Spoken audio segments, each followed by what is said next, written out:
What if I told you that the future of salmon fishing could hinge on a simple spear? The conversation around salmon conservation is heating up, and it's time to dive into the unexpected developments that could reshape our fishing practices. This summer has been anything but ordinary, with temperatures fluctuating wildly, one day soaring above 100 degrees and the next dipping into the 70s. And let's not forget the surprising half-inch of rain that fell overnight in August, a month typically known for its dry spells.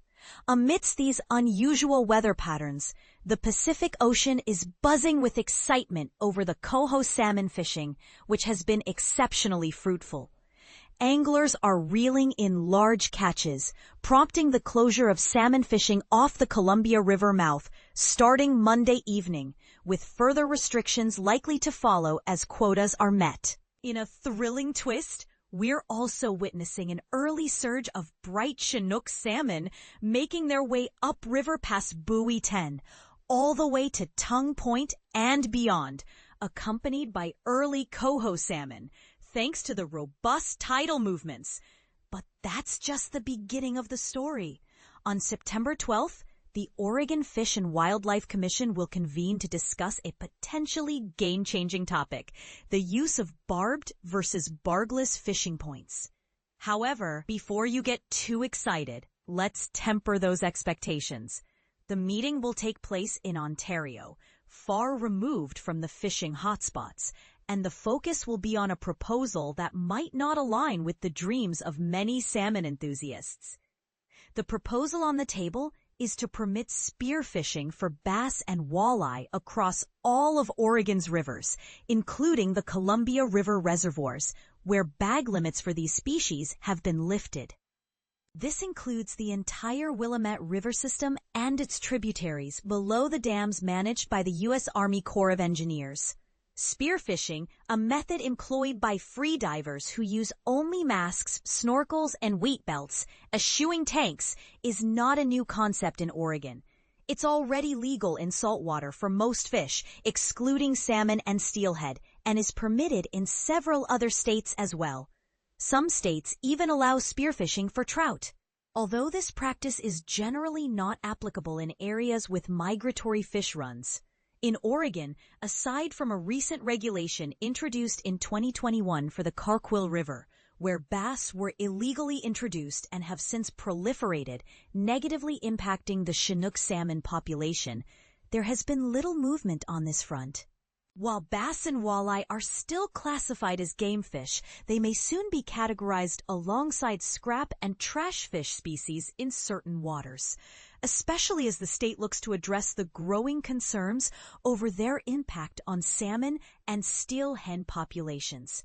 Jared Nagreen from Hood River recently experienced spearfishing for the first time on the Coquille River, participating in a segment for OPB's Oregon Field Guide. "We managed to catch 31 bass in just 2 days," he shared, noting the sheer number of fish they encountered. Their catch was not wasted. They enjoyed delicious fish tacos made from their haul. When it comes to the choice of equipment, Nagreen opted for a spear pole tipped with a barbed trident rather than a spear gun, citing safety concerns. A spear gun can be dangerous due to its longer range, and you can't always predict where it might end up, he explained. He also expressed concerns about potential conflicts with traditional bass anglers, although he felt that salmon fishermen, who typically fish in different areas, would not be affected. Politically, Nagreen respects the insights of the Department of Fish and Wildlife biologists, emphasizing that the preservation of salmon is paramount. A video produced by the Oregon Department of Fish and Wildlife showcases the spearfishing experience on the Coquille River, highlighting the abundance of smallmouth bass available.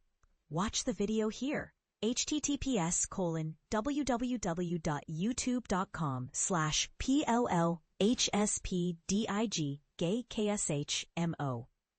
Understandably, organized bass fishing groups are voicing their discontent with this proposal.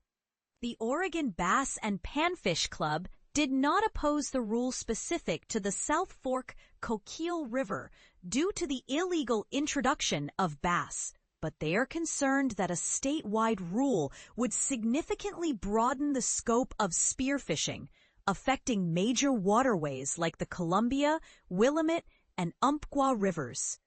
The club views warm water fisheries as one of Oregon's precious resources, their statement reads. We object to spearfishing for bass and walleye, except in cases where these species were illegally introduced. If you have strong feelings about this issue, there are several ways to make your voice heard without having to travel to Ontario.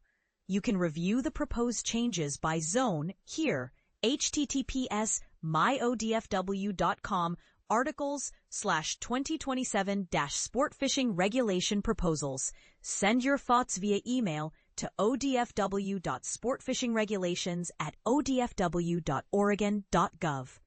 Or fill out a comment form found on the rulemaking page at odfw.com. Additionally, you can sign up to testify in person or remotely at the September 12th Commission meeting, with registration available approximately 2 weeks prior to the event. Be sure to register no later than 48 hours before the meeting, by September 10th at 8 a.m. As we navigate these changes, it's essential to consider the implications for our fishing practices and the ecosystems we cherish. What do you think about the proposal to allow spearfishing for bass and walleye? Is it a necessary step for salmon conservation, or does it pose a threat to our warm water fisheries? Share your thoughts in the comments below.